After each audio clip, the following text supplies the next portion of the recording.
alaikum. My name is Haya and I just have one question for you tonight. Islam is a religion of peace and freedom of thought and freedom of speech.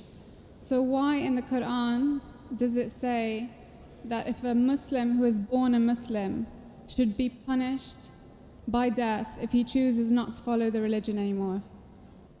Sister, you said the Quran says that a person who is born as a Muslim and he changes his religion, he should put to death. Sister, I don't know of any verse in the Quran. You point out in the Quran, there is no such verse in the Quran talking about that a person who is a Muslim and then who changes his faith, he should be put to death. But there are certain rulings. But if you go back to the history, the seerah of the Prophet, Muhammad Sallallahu Alaihi Wasallam, we know that when the Prophet went to Medina, there was one Sahaba who came and said that when the Prophet said, go and kill these kafirs, they are causing problems, they are the enemies. So one of the Sahaba said that please forgive my brother. And the Prophet didn't kill him.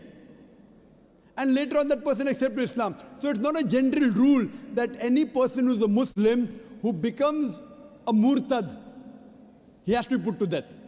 The ruling is if a person who is a Muslim, who becomes a murtad, who changes his faith and propagates against the religion of Islam, then the penalty is death.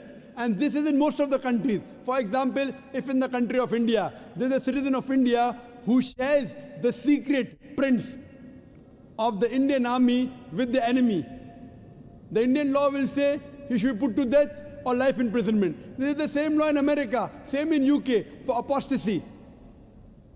The same law that is there that if you sell some secret of the country, either death penalty or life imprisonment. So in Islam, it is not a normal ruling that a person who is a Muslim, when he becomes a non-Muslim, he should be put to death. Only if he propagates against Islam and conspires against Islam, then is the ruling of death, sister. Hope that answers the question, sister. Thank you so much. Yes, you did. You're most welcome, Thank sister. you.